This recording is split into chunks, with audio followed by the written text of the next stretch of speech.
నా ప్రియమైన బిడ్డా, నా మాటలు జాగ్రత్తగా ఆలకించుము. నేను ఎన్నిసార్లు చెప్పినా నీవు అర్థం చేసుకోవడం లేదు. చిన్న తప్పే కదా, పెద్ద తప్పు కాదు కదా, పెద్ద తప్పైతే పాపం కాని చిన్న తప్పు పాపము కాదు కదా అని నీవు అనుకుంటావు. చిన్న తప్పు అయినా పెద్ద తప్పు అయినా తప్పు తప్పే కదా. అది తల్లిదండ్రులైన ఆదాము అవ్వలు కూడా అదే చేశారు. దేవుని ఆజ్ఞ మీరి ఆజ్ఞ అతిక్రమించి దేవుడు తినవద్దు అన్న పండుని తినకూడదు అని అనుకున్నారు. కాని అపవాది అయిన సాతాను వాళ్లని పాము రూపంలో వచ్చి మోసం చేసింది. వాళ్లు మోసపోయారు. ముందుగా అవ్వమ్మ మోసపోయింది.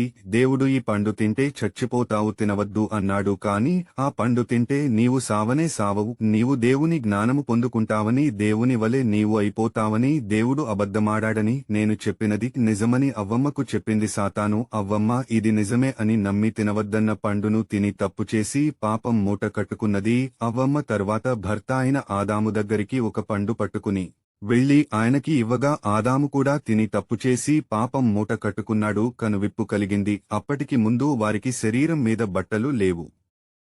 ఈ పండ్లు తిన్న తర్వాత కడుపు కలిగాక వారి మొల చుట్టూ ఆకులు కట్టుకుని చెట్టు చాటున దాక్కుని ఉన్నారు.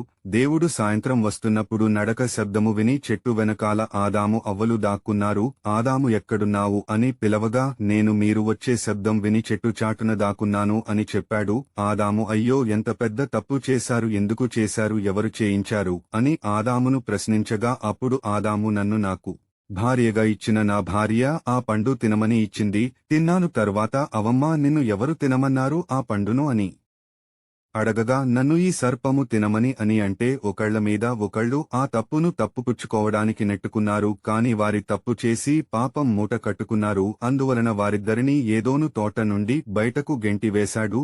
దేవుడు అంటే వారి పిల్లలు కూడా పాపములో పడిపోయారు. ప్రియులారా, నీవు కూడా అదే బాటలో ఉన్నావు. తప్పు చేస్తున్నావు. తప్పు చేసేటప్పుడు తప్పు చేస్తే పాపం మూటగట్టుకుని నరకానికి వెడతామని నీకు తెలియదా? నీకు తెలుసు అయినా నీవు అదే పాపం చేస్తున్నావు. తప్పు చేయొద్దు. తప్పు చేస్తే తప్పు చేసే పాపముల పడిపోయి నశించిపోతావు అని నరకానికి వెడతావని ఎన్నిసార్లు చెప్పినా, ఎన్నిసార్లు వివరించినా నీవు అర్థము చేసుకోవడం లేదు. ఇప్పటికైనా నా మాటలు అర్థం చేసుకో.